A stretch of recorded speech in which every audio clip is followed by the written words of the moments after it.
Guys, I've been meaning to make this video for a long time now, well over a year. It's been in my backlog forever, and it's time I get this video out now because it's important. Probably the second most important video I've ever made. What could possibly be that important, you might ask? Here it is. This is a video that I think every Monster Hunter player should watch. It's called Why Everyone Should Play Monster Hunter by the Gamertron Show. Now you might think this is for new players only, people who've never played Monster Hunter before. You might think this video is there to convince new people to try the game. And while to a large degree that's true, this video, I think, is far more important for current players to watch and understand than it is for someone trying to decide whether or not they should play Monster Hunter. And here's why. This video is a reminder of everything that you have forgotten about Monster Hunter. All those things that you knew back when you were a new player to Monster Hunter. Those things that you thought were exciting and wonderful, but have fallen away and you've gotten out of touch with. Have you lost touch with all of the things I'm going to talk about here? Maybe. But I bet you that every Monster Hunter player that has been playing for a significant period of time, everyone who considers themselves a veteran hunter, I bet that you've forgotten about at least one of these things that I'm about to talk about today. And that I think the Gamertron Show so eloquently discusses in his video. So I recommend you go watch his video because it's definitely worth it. And I'm going to summarize my takeaway from his video, not for people considering trying Monster Hunter for the first time, but for people who are so deep into it that they might have lost touch with a little bit about why they got into it in the first place. So here we go. What do casuals know about Monster Hunter that you don't? Or maybe you've forgotten. I want to get one thing out of the way right up front. You want to jump on me for calling the Gamertron Show a casual, go right ahead and do that. But I actually asked him, okay? I asked him if he considers himself a casual, and he did indeed say yes. Now, this was over a year ago. He may not be a casual anymore. I don't know. I haven't spoken to him for some time.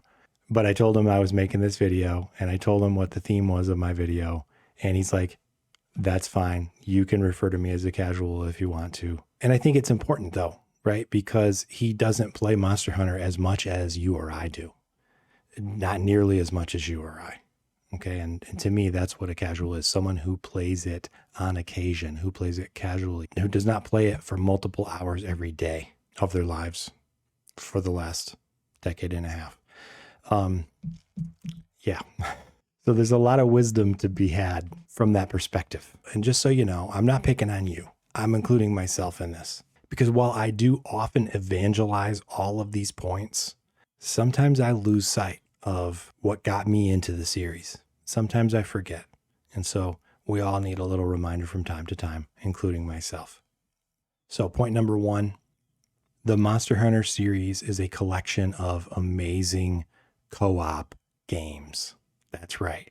Cooperative play, first and foremost, above all else. I would say that Monster Hunter is in the broad genre known as action-adventure games. I would say that Monster Hunter is the single best multiplayer cooperative game in existence. It was designed from the very beginning to be multiplayer cooperative. The idea of people competing against each other is what the developers were trying to get away from. What's fundamental to Monster Hunter is that there is one giant creature that is so big and powerful that it takes multiple people working together to bring it down. Now, that doesn't mean you can't solo, right? Because you can. The games are designed so that if you don't have any friends, you can still, through hard work and effort, take down even the mightiest of creatures. But the multiplayer cooperative fundamentals remain to this day. They're built upon with every new iteration of the series. You have weapons and armor skills and buffs that synergize from one player to the next. You can develop strategies with your team. You can have people specialize in certain tactics. And the thing that I think is amazing is that the game is so well balanced and so well designed that you can have people of all different skill levels join together to cooperate. No one single person is going to hold you back. Now, that's a controversial statement, right? And so that leads me into, how have the hardcore players like you and I forgotten about this? How amazing the co-op is. Well, there's a lot of ways that we've forgotten about it. Number one, a lot of us like to make everything into a competition, right? We like to see who gets the best clear times. We like to see who does the most DPS. We like to bitch at each other for not pulling their weight in the quest. That item there alone is completely anathema to the spirit of Monster Hunter, the spirit in which Monster Hunter was born and created. Telling someone they're not pulling their own weight. You're not supposed to pull your own weight, so to speak. You're supposed to do the best you can with the abilities that you have. And it's okay if one guy is not living up to your particular high standards. This idea that one person is carrying the team and that that's a bad thing. That's not a bad thing. That game was designed for that, for you to be able to carry the team. If you are that good, if you're that good and you have 3 people who aren't nearly as good as you, it's possible for you to carry them through the quest by design. We seem to forget that, right? Because a lot of us never knew it. A lot of us came into Monster Hunter and never realized that that was one of the founding principles of Monster Hunter, the ability to carry your team if necessary. So how else have we gotten away from the co-op nature of Monster Hunter?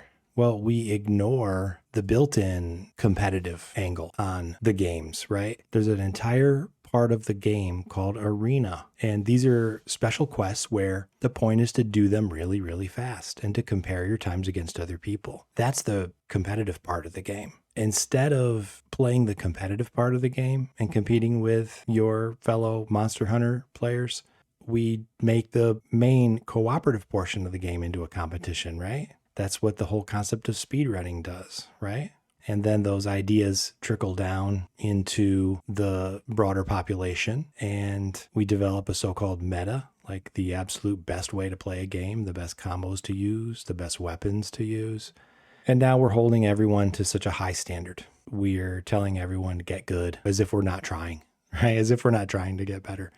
And so this cooperative nature disappears, this spirit of cooperation where we actually share knowledge with each other. We share information, we share tactics and skills and things that we enjoy doing and things we find effective, and teaching each other. We just shout at the noobs and say, get good, go read our meta guide, don't come back until you've got the right gear, get good scrub, stuff like that. That's against the spirit of Monster Hunter. And I think many of us hardcore players need to get back to our roots, where we first came in and somebody helped us along. Somebody gave us a leg up. Somebody held their hand out and lifted us up to their level. I think it's time for us to do that to the incoming freshman class and not to expect them to be as good as us. Some of us have literally 10,000 hours into this game series. And you got to understand that 99% of all Monster Hunter players will never reach that. More than 99%. Is so few people are ever going to reach that level and the skill that goes along with that much practice. And for us to expect people to engage with the game that way and to quote unquote get good by spending 10,000 hours playing the game, that's unrealistic. The game is designed for people who engage with it casually, for people who engage with it just a few hours a week, for people who engage with it to have fun and not necessarily become the best player out there. And we need to acknowledge that and live with it and deal with it and accept it and embrace it.